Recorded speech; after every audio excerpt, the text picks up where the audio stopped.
Halo, jumpa lagi dengan Miss Mystery. Kali ini kita akan bahas tentang kasus yang cukup rumit. Jordan Brown, 11 tahun, dijadikan tersangka pembunuhan.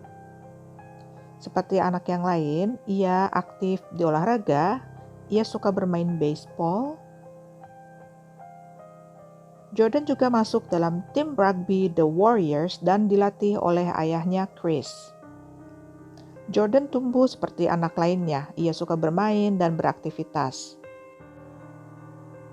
Jordan tinggal bersama ayahnya, Chris.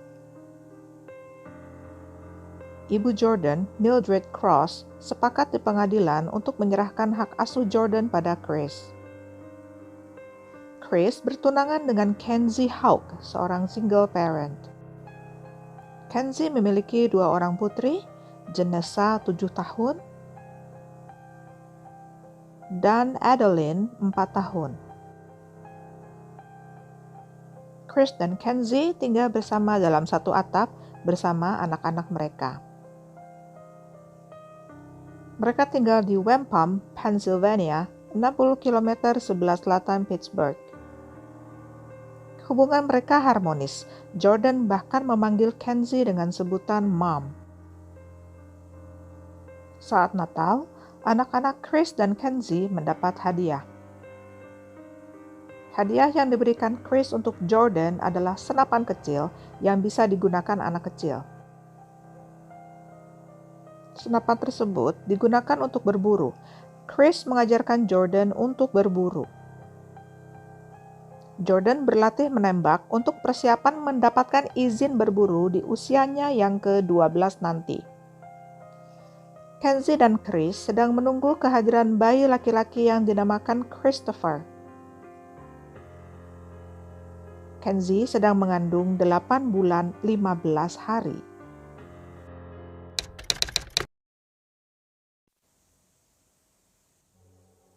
Pagi itu, Chris terlambat bangun untuk bekerja.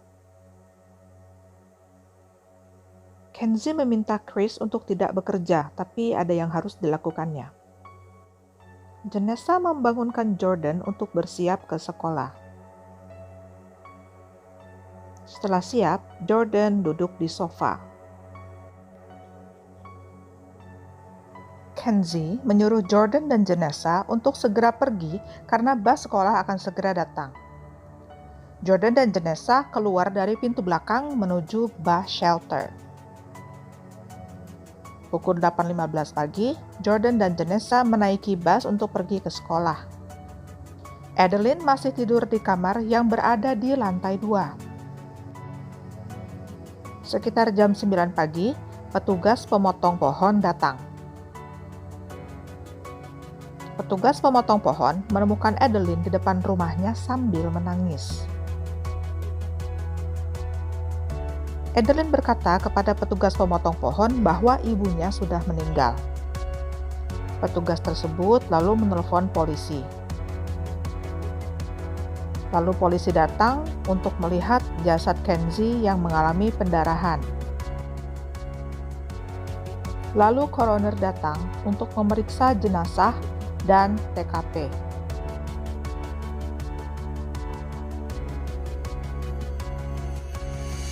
Kenzie dinyatakan tewas karena dibunuh. Kenzie Houck, 26 tahun, tewas dengan kepala belakang tertembak. Polisi mencoba melakukan CPR, tapi nyawa Kenzie tidak tertolong. Polisi menghubungi Chris untuk segera pulang. Chris dimintai keterangan di kantor polisi. Menurut keterangan yang disampaikan Chris kepada polisi, ia sedang berada di pabrik untuk bekerja saat pembunuhan terjadi. Tangannya juga bersih dari bubuk mesiu. Chris dicoret dari daftar tersangka. Polisi menemui anak-anak Chris dan Kenzie di sekolah. Janessa mengatakan tidak ada hal aneh pagi tadi. Jordan juga mengatakan hal yang sama. Tapi ia menambahkan, ia melihat sebuah truk berwarna hitam di dekat garasinya.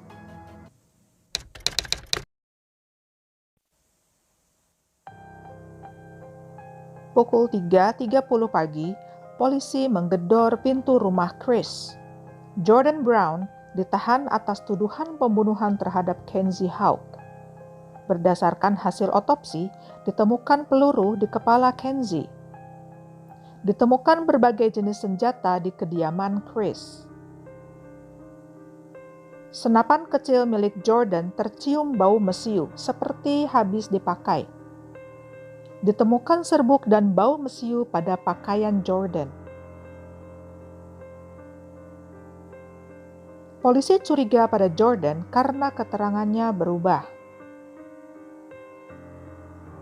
Ketika ditanya kembali soal truk hitam di dekat rumahnya, Jordan menambahkan ia melihat seseorang di dalam mobil tersebut. Jordan mengatakan ia membuang serat kain dari saku celananya dalam perjalanan menuju bus shelter. Polisi menemukan bungkus peluru yang masih baru di jalanan dekat rumah Chris. Ketika ditanyai polisi, Janessa mengingat kejadian pagi sebelum pergi sekolah. Janessa mengatakan ia melihat Jordan memindahkan senjatanya pagi sebelum pergi ke sekolah. Saat Janessa menunggu Jordan di bawah, ia mendengar bunyi ledakan keras. Jordan didakwa atas pembunuhan tingkat pertama dan pembunuhan bayi di dalam kandungan Kenzie. Jordan didakwa sebagai orang dewasa. Sekarang kita bahas tentang teori pembunuhan ini. Teori pertama adalah teori menurut polisi. Jordan menaiki tangga lalu mengambil senapan di kamarnya. Setelah mengambil senapan di kamarnya, Jordan menuruni tangga menuju kamar Kenzie di bawah. Di bawah itu, Jordan mengambil peluru dan memasukkannya ke dalam senapan. Lalu, Jordan menembak Kenzie dari belakang saat Kenzie menonton TV. Setelah melakukan penembakan, Jordan kembali ke kamarnya di lantai atas. Setelah itu, Jordan menghapus sidik jari di senapan, lalu ia menaruh senapan di tempat semula. Setelah itu, Jordan dan Janessa pergi ke sekolah bersama. Menurut polisi, motif Jordan adalah cemburu akan kehadiran bayi yang dikandung Kenzie. Lalu bagaimana dengan truk hitam yang Jordan lihat di dekat garasi rumahnya? Sekarang kita akan membahas teori kedua. Adam Harvey, bekas kekasih Kenzie, bertanggung jawab atas kematian Kenzie. Adam adalah ayah dari Janessa dan Adeline. Adam membantu membiayai Janessa dan Adeline. Setelah dilakukan DNA test, ternyata Adeline bukan anak kandung Adam. Adam mengetahuinya 2 minggu sebelum Kenzie dibunuh. Menurut Kenzie, Adam pernah melakukan kekerasan fisik dan verbal. Kenzie pernah melaporkan perbuatan Adam ke polisi tahun 2006 dan 2008.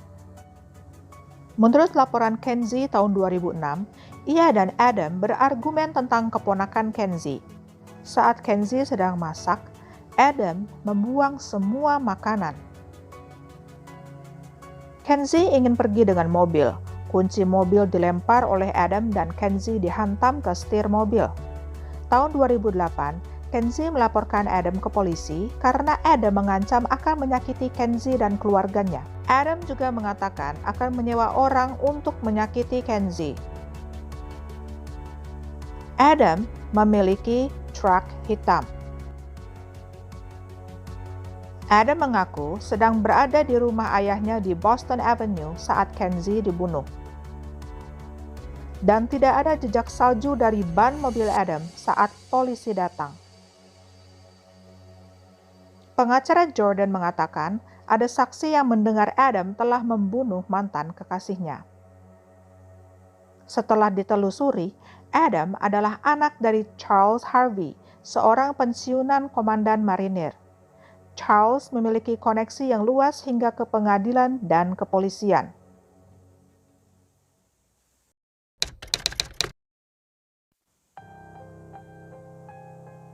Mahkamah Agung Pennsylvania menyatakan Jordan Brown dibebaskan dari hukuman dan tidak akan ada sidang ulang. Alasannya, tidak ada bukti bahwa senjata yang digunakan untuk membunuh Kenzie adalah senapan milik Jordan. Tidak ada sidik jari Jordan, percikan darah, atau DNA Jordan di tempat Kenzie terbunuh. Diketahui sehari sebelum Kenzie terbunuh, Jordan menggunakan senjatanya untuk berburu, dan Jordan tidak membersihkan senjatanya tersebut. Sehingga masih tercium bau mesiu dan bubuknya menempel di kaos Jordan. Chris dan pengacara Jordan meminta agar kasus ini dibuka kembali. Mereka yakin pelakunya masih bebas di luar sana. Thank you for watching and see you next time.